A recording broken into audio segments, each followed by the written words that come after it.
do it. You play the guitar on the MTV. Where to, boss? Whatever bank we haven't robbed yet.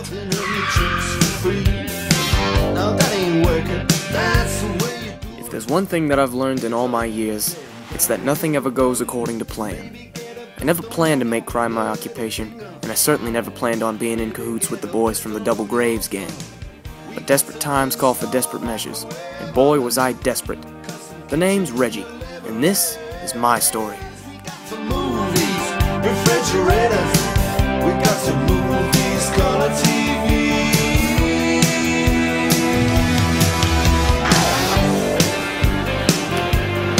Move on.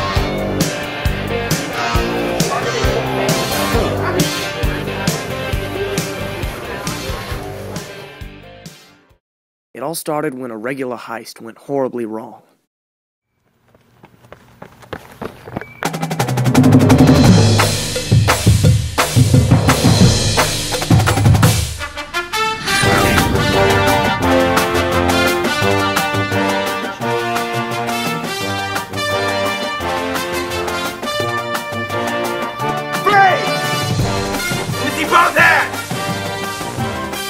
Let me see both hands!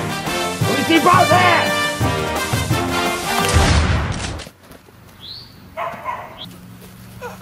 Who are you? The name's Tony. Double tap pajamas.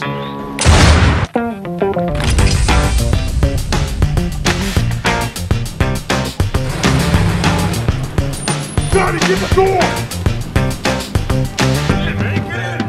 Little did we know that Tony's little episode with the prohibition agent would bring more trouble than we bargained for.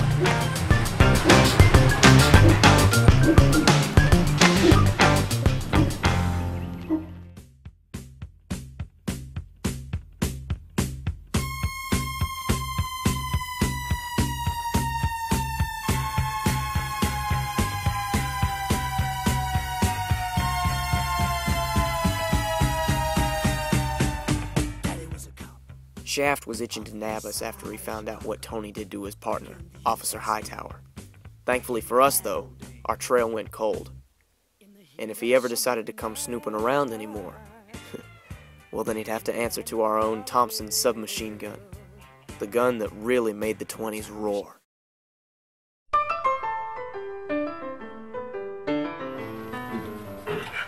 So now that we got the money, where are we gonna set up our operation? Well, I was thinking, why don't we get that diner on 22nd Street? Use it to shift all the booze to make tons of money. I'm liking the idea, Ivan. I like it. That's why I have you around. Just one problem, boys. We're all out of booze. What do you mean there's no booze? It was your job to make sure we had it, Johnny. Hey, Tony, look, it ain't my fault, man, alright? That prohibition agent, Shaft, what's his face? He's been going all around town busting up every single liquor joint. Nobody's got liquor anymore, and even if they did, you think they'd share it with us? No way, man. Listen to reason for crying out loud. No booze means no business. No business means no money. No money means no women, and no women makes for a very angry Tony. Listen, Tony. I have great idea. Before my father went to fight in Great War, he taught me a trade. Very secret family vodka. What we can do? Make it cheap, sell it very high price. Yeah, I like that. I like that idea a lot. Let's do that, Tony. I like the idea, Ivan. I knew there was a reason I kept you around. You just saved Johnny's neck. Alright, boys. We got the front for this operation. Let's get it started. Someone go get Reggie out of the can. Making liquor in the 1920s was no walk in the park. Everywhere you went, cops prowled the streets looking for barrels of booze to bust up. We were forced to find a place outside of the city to make our booze. And how we made it all, I may never know. Ivan and Johnny were in charge of that, while I had to do the dirty deliveries. But like I said, a bootlegger's life was no easy one after that dang Volstead Act was passed.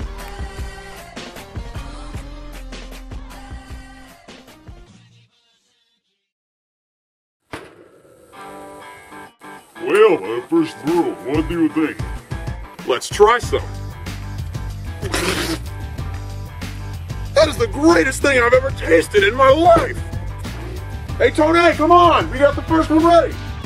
It's about time, Johnny. You know how many customers I've got lined up for this thing? This stuff better be good or I'm gonna be real angry. Try it some. Well, You know how this tastes? how's it taste? Amazing! Really? Yeah! Amazingly terrible! If that doesn't get any better, you know how many customers we're gonna have? Zilch! Now get back to work! Come on, man, let's start over. Once production picked back up, we started making real money. And boy, did we start living. Although we didn't count on one thing, losing one of our boys to the fear of the Red Scare. Oh, dirty American capitalists. It's pissing me off.